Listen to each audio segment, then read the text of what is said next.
Ang mensahe ng Panginoon sa unang bungad ng araw ng taong ito, 2026, ay pinamagatan natin the baptism of Jesus.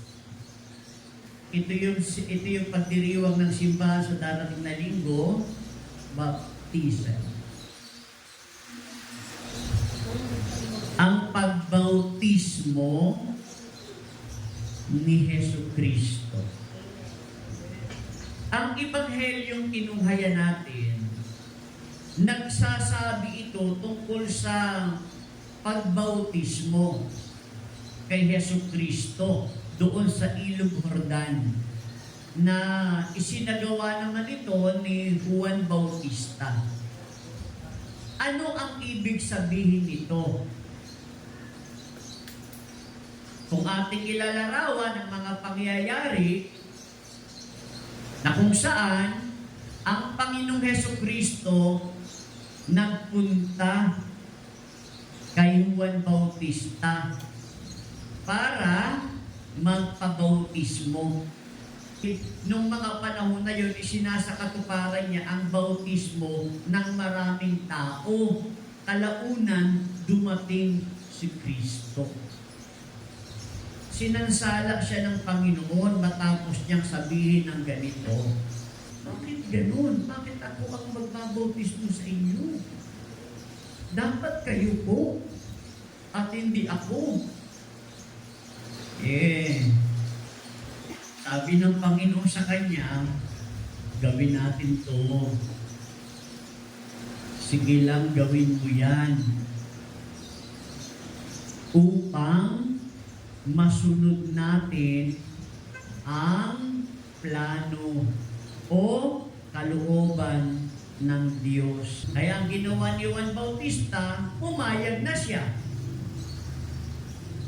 Sabi kasi ni Jesus sige lang, para magawa natin ang kalooban ng Diyos. Di yun nga, binautismuhan niya ngayon si Jesus. Ano yung pagkakabautismo sa kanya? Na andun na siya sa tubig, inilubog siya. Nakita ni Juan Bautista, nagbukas ang langit, at nung nagbukas ang langit, ang Espiritu ng Diyos, kitang-kita niya, bumaba sa pamamagitan ng kalapati. Diyos Espiritu, yun ang kalapating bumaba kay Kristo. Yun ngayon ang nasa sa atin. Nakita ni Juan Bautista ang Espiritu Santo bumaba sa kanya at may tinig na nanggaling sa taas. At nagsabi ng ganito, ito ang aking anak na lubos kong kinalulugdan. Purihin ang Diyos. Ano ang ibig sabihin ito? Ano-ano ang mga bagay na dapat nating pakinggan, unawain, kung ano yung mensahe ng mabuting balita na kapupulutan natin ng gabay sa kabuuan ng taon na ito. Anong mayroon sa pangyayari na binautismuhan ni Juan Bautista ang Panginoong Hesukristo? Una, manifestation of the Holy Trinity.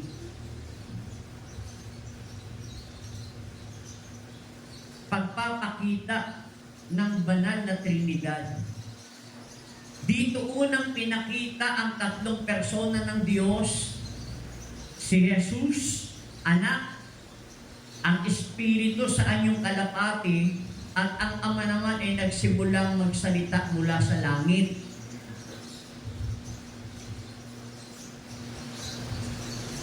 Kaya ang Biblia talaga, hindi man direktang sabihin ng Trinity, sa diwa ng mensahe, makikita ninyo, lalo na tayong lahat ng may haaring makilala ang Diyos, nagpapakilala talaga siya. At maiintindihan mo ito, ang kauna-unahang pagpapakita at pagkakaunawa ng Trinity ay nangyari nung binautismuhan ni Juan si Jesus. Isang Diyos, Ama, Anak, at Espiritu. Ang tawag diyan ay manifestation of the Holy Trinity. Purihin ang Panginoon.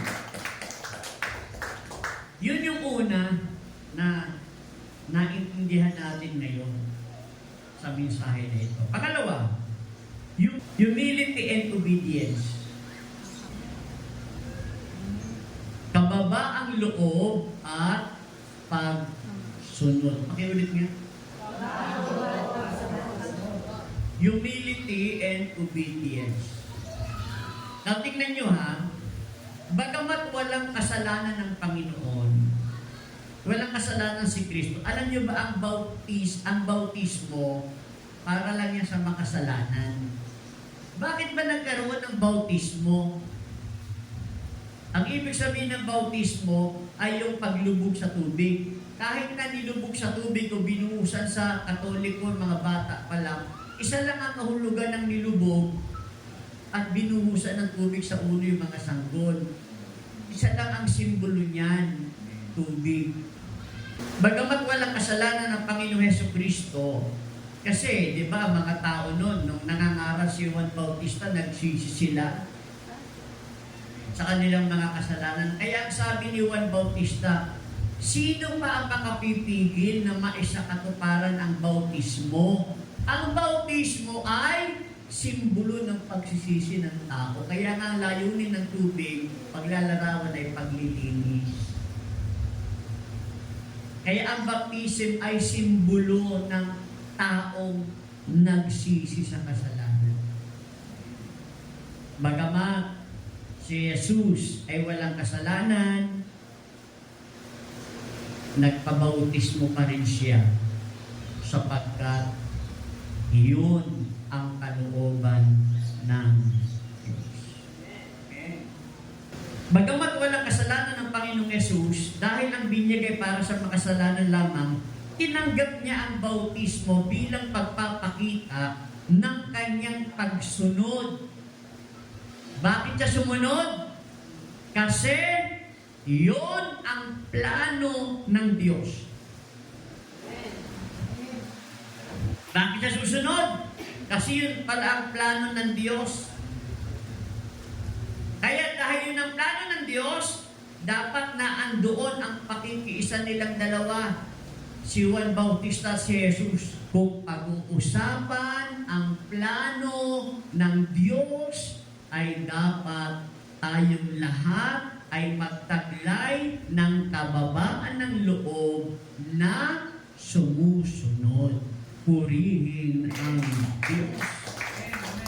Kaya nga sa Jeremiah chapter 29 verse 11, ang nakakaalam ng mga panukalang inihanda ko para sa ikabubuti ninyo at para dulutan kayo ng pag-asa sa hinaharap.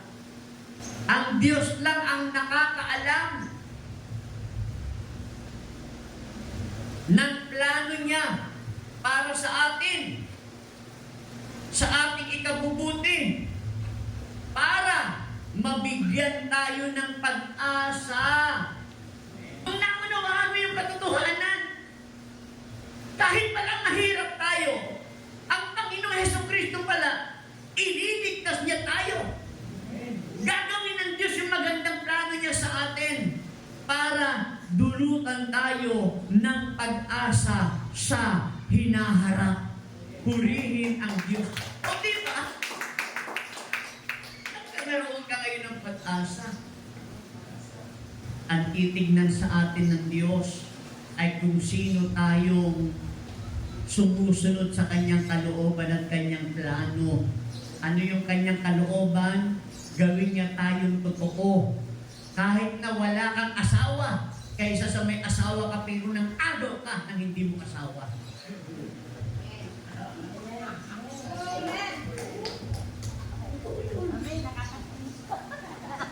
Ano yun? Diyos ko. Ha?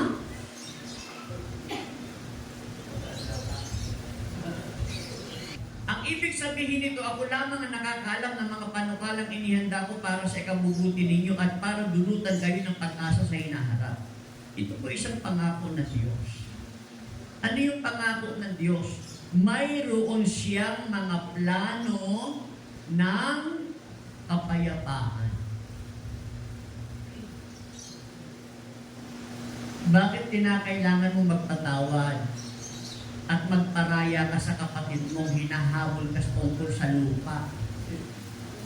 Ibigay mo yung lupa dahil ang plano ng Diyos hindi ka magkaroon ng lupa, ang gusto niya magkaroon ka ng kapayapaan.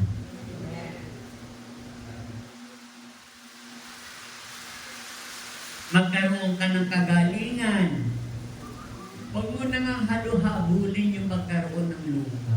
Okay lang na walang lupa. Ang plano ng Diyos, kagalingan. Kundi yung napanginginig mo, nagalit mo kung kani-kaninong tao. Yun pala naman, kung ikaw pala yung magpapasensya at magpapatawad, gagaling ka pala. Yun ang plano ng Diyos eh.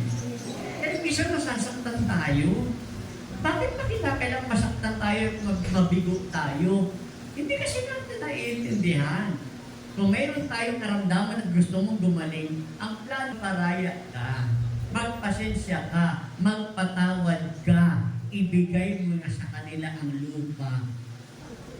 Ang plano ng Diyos magkaroon ng kapayapaan, kagalingan, pag-asa para sa kanyang mga lingkod, lalo na para sa mga Israelitang. Alam niyo po yung mga Israel noon, ang daming nilibing sa Babylonia. Maraming nilibing, pero gusto talaga ng Diyos ipakita sa kanila. Hindi porke maraming namatay sa inyo, ay pinabayaan ko na kayo. Yun ang gusto sabihin ni Yahweh noon. Oo, maraming namatay. Ibig bang sabihin, kung maraming mamamatay sa atin, pinabayaan tayo ng Diyos? Eh, sino naman ang nasa kabila? Ay, Diyos din. Oh. Diyos din eh. Kaya kung mayroong mamamatay, naandun ang kalungkutan, bakit hindi? Naandun ang pag-iyak, bakit hindi? Pero tanggapin mo din dahil pag di mo tinanggap yan, susunod ka din. Kapag hindi, magkakasakit ka. At mamamatay ka na. Hindi natin naiintindihan ang plano ng Diyos, kinakailangan mong tanggapin yun. Oo, masakit, pero tanggapin mo nga kasi susunod kang mamatay niyan. Kaya nga may mga asawang linggo lang ang pagitan, na buwan namatay din ang asawa, hindi kasi matanggap. Sinabi niya na ang kanyang layunin na hindi ang kapahamakan, kundi ang magbigay ng kinabukasan at pag-asa. Purihin ang Diyos.